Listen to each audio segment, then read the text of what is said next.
My name is Craig Roggow. Thank you for joining me on this presentation today. I'm going to be discussing offshoring. Now, during this presentation, I prepared some slides that you'll be able to follow along with some of the high points of my talking points. So let's get started. Why offshoring matters today. International trade involves the transfer of goods between countries. Modern improvements in communication, technology, and transportation have drastically altered how globalization of commerce actually functions. Today, large and small countries alike are able to add value to the global supply chains like never before by adapting comparative advantages. Countries with large population resources and low capitalization are able to specialize and compete with countries with greater capital, newer technical advancements, and higher productivity. The stolper-samuelson theorem describes this interaction between relative price of output goods and relative factor rewards, specifically real wage and real returns to capital. In practice, globalization has weakened the link between specialization and geographic concentration, making it increasingly more reasonable to separate tasks in time and space, enabling greater outsourcing, also coined offshoring. In this presentation, I would like to define 5 objectives. The first one is define the meaning of offshoring and or outsourcing. The second, understanding the historical perspective of trade theorems. Number 3, overview of offshoring in our global economy. Number 4, explain the new form of offshoring. And lastly, number 5, describe the overall impact of offshoring. And I'm going to go through each one of these discussion objective points with you, and we'll be able to make sense out of them. Number 1, define the meaning of offshoring and or outsourcing. Offshoring, also called outsourcing, is an evolving term used to describe the relocation by a company of its business process from one country to another. Historically, this process used to be mainly whole products, which later evolved into components within the supply chain, mainly driven by lower labor costs and less skilled workers. Most recently, however, offshoring has been associated with technical, administrative design, and engineering services, still fueled by low labor costs, but now focus is towards higher skilled workers. Number 2, understand the historical perspective of trade theorems. The first person to really make sense of trade and commerce between countries was a man by the name of David Ricardo in the late 1700s. He was an economist, a businessman, a member of parliament, and others that were around at the same time were Adam Smith and John Mills, but David Ricardo received most of the attention. And he established the basis for trade and labor theories, including free trade, specialization, and comparative advantage. And from his theories, there were a number of other perspectives that came and fed off of his initial theories. And some have termed this period actually the golden age of trade. The first person that we see, or the first theory here, was heckscher-ohlin model. And that came about in the 1930s to the 1950s. It was developed actually by Eli Heckscher and Berton Ohlin at the Stockholm School of Economics. It built on the Ricardo's theory of comparative advantage by predicting patterns of commerce and production based of factor endowments on trading regions. Now, countries will export products that use their abundant and cheap factors and import product scarce factors. Makes sense, doesn't it? Number 2 is the stolper-samuelson theorem in the 1940s, and this was developed by Wolfgang Stolper and Paul Samuelson. It was driven from the heckscher-ohlin trade theory and described a relationship between relative price of output and factor rewards. Basically, relative prices of goods will lead to a rise in the return to a factor and vice versa. Number 3, the factor price equalization. This particular theory was also driven by Paul Samuelson in the 1950s, and it simply stated that theories say when a price of output goods are equalized between countries as they move to free trade, then the price of the factors, capital and labor, will also be equalized between countries. And number 4, the Roggow theorem in the 1950s and 60s.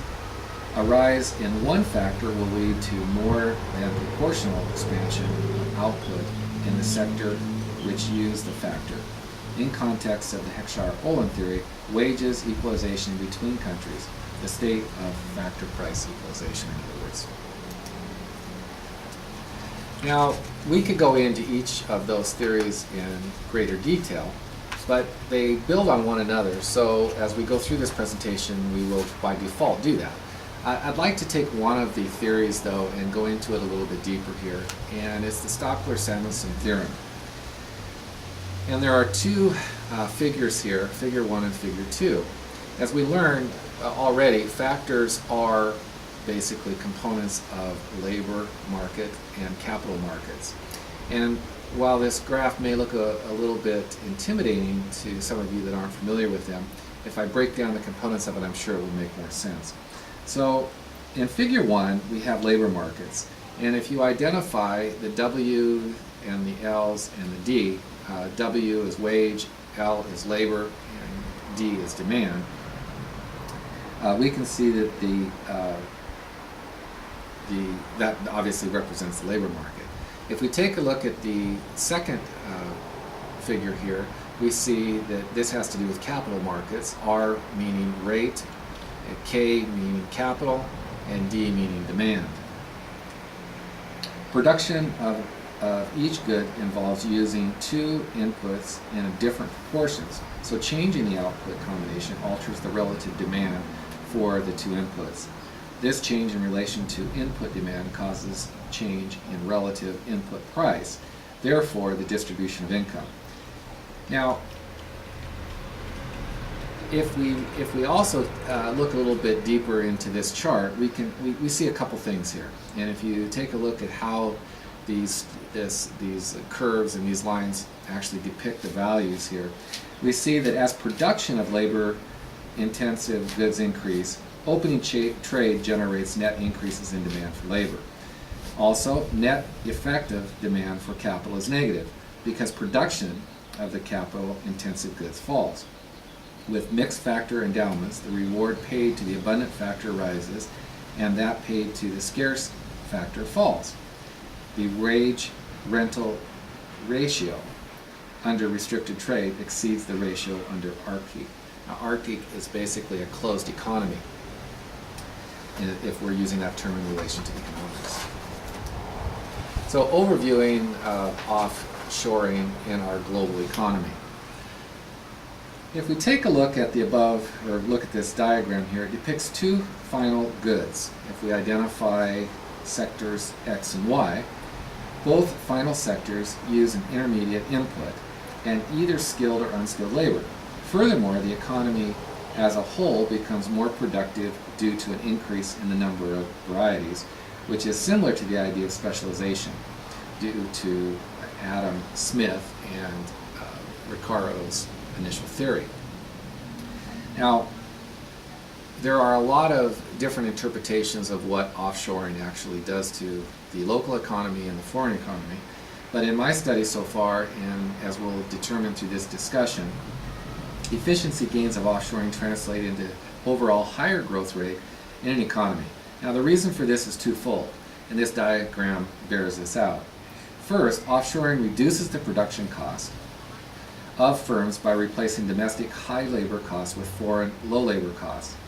This increases profitability of a firm and results in higher investment in research and development.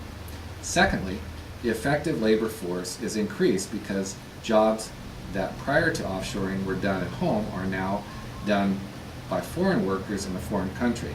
This broadens the effective labor force, thus also increases growth. Now, I'd like to explain the new form of offshoring, and what we've been discussing is the historical theorems of offshoring. And pretty much what economists do today is use older theories to try to define what's happening today and either adapt those theories or propose new theories. Explaining the new offshoring. If we take a look at this, the golden age, again, as we discussed, for trade theories was in the 1800s.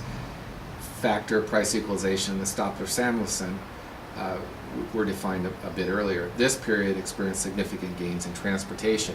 That's when they came out with the steam locomotive. That's when they had a lot of large shipping containers in the ocean. They also had the telegraph. That was a big deal back then, and it did produce a lot of trade between countries. However, the second golden age occurred really in the later 1900s through today. Similar to the first in that it had a lot to do with improvements in transportation and also communications. But with the internet and basically the information revolution that we've experienced over the last 20 or 30 years, this has accelerated greatly, and hence the second golden age. Now, as a result, cost for transportation has fallen so much that it's now possible to break apart the process, or the production process, and outsource to virtually any country on the globe. And as this evolving process initially targeted unskilled workers, that is also changing. While wage arbitrage is still primary force in propelling offshoring, today domestic companies are seeking out higher skilled workers in science and engineering. So initially when it started, companies would look for whole products that could be developed in other countries. Today the whole production process can be broken up and put anywhere. And even further than that, product production is actually being generated in other countries, and the science and the research is actually being developed in those countries as well. Now, number 5, let's discuss the overall impact of offshoring. There is little debate that offshoring is one of the most controversial outcomes of globalization. Our world is shrinking, right? Most studies show that avoiding protectionism and allowing the markets to evolve naturally in tandem with technology will be beneficial to underdeveloping countries and more technically advanced countries alike. In addition, many are fearful that offshoring will cause hardships to domestic economies by pushing the much-needed jobs offshore to other countries, and others have even argued that it is capitalism exploiting poorer countries. I'd like to give you some important points as we wrap up our presentation here.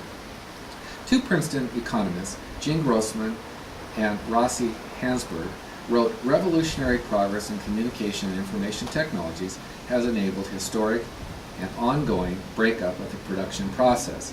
Countries like England and Portugal still produce some goods from start to finish, but increasingly they participate in global supply chains in which the many tasks required to manufacture complex industrial goods, or increasingly to provide knowledge-intensive services, are performed in several country locations.